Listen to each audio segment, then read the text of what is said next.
ନମସ୍କାର।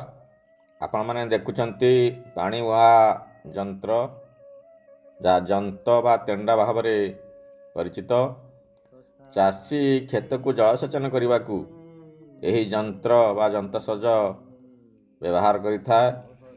ଏହି ଯନ୍ତ୍ରଟି ଏକ ସରଳ ଭାରଦଣ୍ଡ ସମାନ ଅଟେ।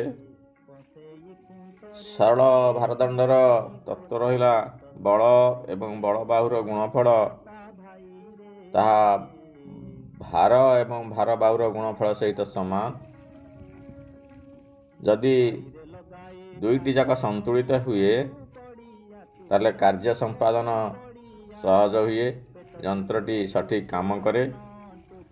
ଏଠାରେ ବଳବାହୁ ରୂପରେ ଅଳସିରା ବାଉଁଶ ଏବଂ ଆଲମ୍ବ ଭାବରେ କପକନା ଖମ୍ବ କାର୍ଯ୍ୟ କରେ